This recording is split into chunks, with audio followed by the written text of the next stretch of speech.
Tara, samahan nyo nga ako dahil maaga tayo nagising, no? Para puntahan natin ang ating long lost friend, si paring Kerbin. Let's go. Okay, para puntahan natin ang ating kaibigan, kailangan natin si MTV. Itong special nating kaibigan, pupuntahan natin. Ito yung kaibigan na nakasama ko na matagal sa college, no? Dami yung pinagsamahan nito. Mga hirap, mga tawa ng walang katapusan, mga kalokohang masasabi kong talagang masaya. Alam mo yon, tol. Kaya naman, kaya't malayo siya, pupuntahan natin, no? Gusto daw niya makita yung bike natin. So, tara, samahan nyo, puntahan yung kaibigan ko. At hindi basta-basta pwedeng puntahan ng ating kaibigan, kailangan tawirin ang bundok. Yan yung mga nangyayari din sa balita, no? Lalabas na mga kawanan. Hindi tayo mababayaan ng Panginoon dyan. Nananagot ang nananagot. Lalabas ang mga sangkot.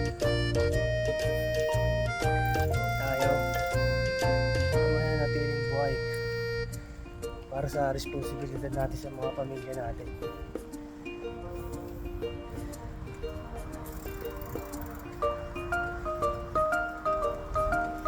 Exercise na tayo para di tayo mapasok dito.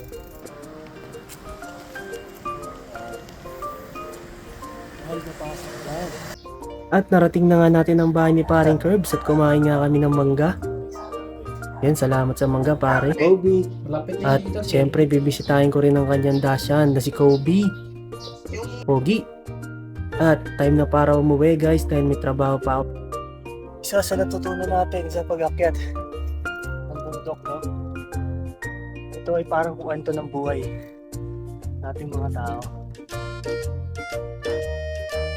Mga bakit na bahagi ng bundok ay parang mga pagsubok sa ating buhay. Hindi siya masyadong mabigat. Mahirap pa makatagos sa problema, no? Pero kung hindi mo susukuan, kakarapin mo.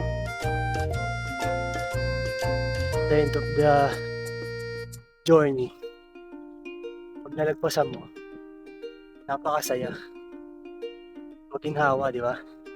Pero kung ang isang problema sa buhay di mo nilagpasan, di mo hinarap, at di mo tiniis yung hirap para matapos sa problema, tatakasan mo,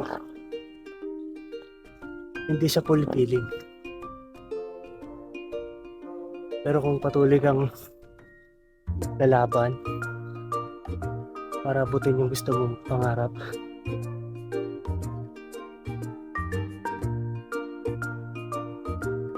lalakas ka. Ay, pasan mo lalakas ka. Hindi niya fulfillment ka. Kaya sa mga may problema ngayon dyan, harapin nyo lang. Natapos din yan. Pagkatapos nyo,